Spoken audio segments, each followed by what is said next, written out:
আসসালামু আলাইকুম। তারেক যে আজকে অবসরপ্রাপ্ত সেনা কর্মকর্তাদের সাথে উনি আপনার মত বিনিময় অনুষ্ঠানে আপনার দেখলাম যে ভালো, খুব অনুষ্ঠান, সুন্দর একটা অনুষ্ঠান হচ্ছে।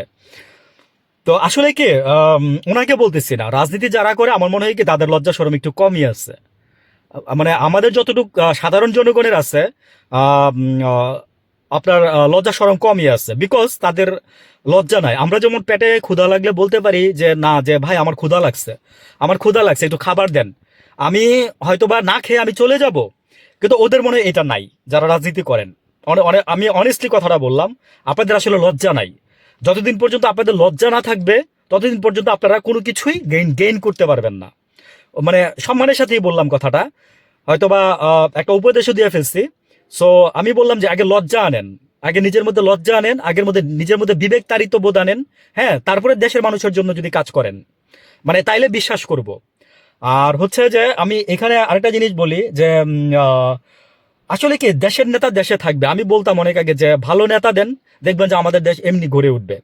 যেই নেতা দেশের খবর জানে না, যেই নেতা বলে যে ওই কি যেন কুমিল্লা এপিজেড করতে হবে, আবার কুমিল্লা এপিজেড অলরেডি আছে, আবার করতে হবে। উনি নাকি ধাপে ধাপে এপিজেড করবে অনেকগুলা। আচ্ছা, করতেই পারেন। তারপরে ওই যে ঈশ্বরদীর চিনি কল না কি যেন একটা বলছে, ওইটাও মনে করেন যে উনি বলছে যে আহ, চালু করে দেওয়া হবে না কি জানি বলছে। মানে চারটা জিনিসের কথা বলছে উনি। হ্যাঁ, আর আরেক জায়গায় বলছে ভুট্টা, ওই যে যশোরে গিয়ে মনে বলছে যে ভুট্টা ফলন হয়। তো মানে কি বলবো আর, আসলে যে মাহমুদুর রহমান সাহেব বলছিল না যে আপনি দেশ সম্পর্কে কিছুই জানেন না, আপনার আশেপাশে যারা আছে তারাও আপনাকে দেশ সম্পর্কে অবগত করতেছে না, দেশ কেমন চলছে। তো উনি দেখছে ভাই, আমরা অনলাইনে কতটুকু দেখি, আমরা অনলাইনে কতটুকু খবর পাই। যারা যে সামনে থেকে বাস্তবে একটা জিনিস চাক্ষুষ দেখবেন, আর যে সে অনলাইনে বসে দেখবেন, আপনি রাত দিনের তফাৎ পাবেন না, ফারাকটা তফাৎ থাকবে না। অবশ্যই তফাৎ থাকবে। আমি কেন কথাগুলো বলতেছি, যে এই যে ভুলভাল বক্তব্য দিলেন বা দিচ্ছেন, হ্যাঁ, তারপরে আবার আজকে দেখলাম যে সাবেক সেনা কর্মকর্তাদের সাথে যাদের সাথে আপনি আজকে 10-15 বছর আগে আপনার মিট হয়েছিল, তাদের সাথে আপনি আজকে মত বিনিময় করতে গেছেন।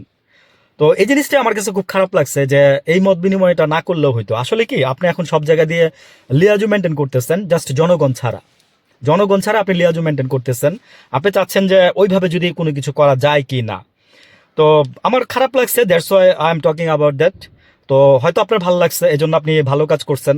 আর এতদিন শুনছিলাম যে কেউ আপনার কাছে এসা ভিড়তে পারে না, সাংবাদিকরা আসছিল, ব্যবসায়ীরা আসছিল, তো আপনি ডাকেন নাই, তারা নিজেরা আসছে, তারপরে আপনি সম্মানের খাতিরে তাদের আতিথেয়তা করে দিচ্ছেন বা করছেন বা কথা বলছেন। That's up to your mind. Okay, ভালো থাকবেন সবাই। আসসালামু আলাইকুম। যা যতটুকু বুঝে ততটুকুই করবেন, ভালো থাকবেন।